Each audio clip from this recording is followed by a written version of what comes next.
Now we can focus on different types of restriction and modification system or RM system. In different type of microbes, different type of restrictions and modification systems are present that can be categorized as type 1, type 2, type 3. So these are the main three types. And sometimes the fourth type, it is also called as type seconds. It can also be recognized in some microorganisms. Now, type 1 system was the first one to be elucidated or discovered from E. coli K12. तो जैसे पहले discuss किया जा चुका है कि from the stand point of gene manipulation procedures तो इसकी इतनी अहमियत नहीं है. Why? Because practically it is not good. The reason is that this type 1 restriction enzyme, it cleaves the DNA randomly. So if we analyze the structure of type 1 restriction enzyme, so mainly it is a multi-protein complex. So it composed of different type of subunits, and restriction subunit and methylation subunit, they belongs to the same enzyme. तो इसका मतलब ये हुआ कि एक ही enzyme है जो कि डीएनए को कट भी कर रहा है और डीएनए को मॉडिफाई भी कर रहा है. So basically it is composed of 5 subunits that included 2 restriction subunits, 2 modification subunits, and 1 recognition subunit.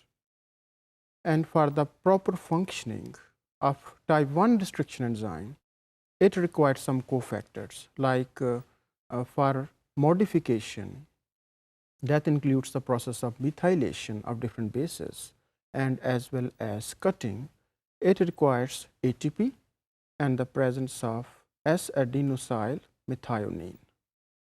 So it needs cofactors. As I told you that the same enzyme is responsible for cutting and methylation. If DNA it is unmodified, it is being fragmented, and once it has been modified by the same enzyme, then cutting is not possible.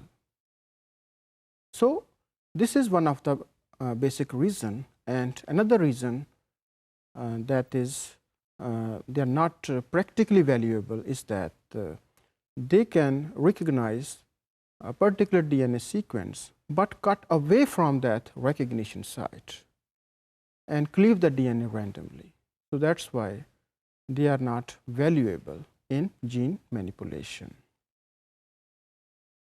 The next enzyme, which is called as type 2 restriction enzymes, they are more valuable. The reason is that they recognize a particular target sequence. Now target sequence, it may composed of 4 base pair, 6 base pair, or 8 base pair. We are going to discuss after this topic. And within these recognition sites, these enzymes have the ability to cut the DNA into discrete fragments that can be used for further manipulation by using different type of vectors DNA. So another point is that this enzyme has separate modification and restriction activities. So separate enzyme for these two purposes, that is separate enzyme for restriction and separate enzyme for modification. Another benefit is that this enzyme don't require any cofactors to cut the DNA. So type 2 restriction enzymes nowadays, they are commonly used in the process of cutting and joining, especially cutting of DNA molecules. Then another type that is also not so much valuable, it is type 3 restriction enzyme. They are more closely related to type 1, although they can recognize a specific DNA sequence, and like the type 1, they cut away from the recognition site. So the DNA fragments that are generated, they are random. So desirable fragment length, sometimes it is not possible. So, they are also not used in gene manipulation. The last category, which is called as type seconds, because they are structurally they are more closely related to type 2 restriction enzymes, but they are also have no value. इसकी क्या reason है? इसकी भी reason यही है कि although कि ये एक स्पेसिफिक डीएनए सीक्वेंस को या टारगेट साइट को तो रिकग्नाइज करते हैं, but they also cut away from the target sequence. So, that is why they also have no value in the process of gene manipulation. So, type 2 restriction endonucleases, they are mainly used. Why they are called as endonucleases? Because they can cut within inside of the DNA, not at the margin, within the central point of the DNA.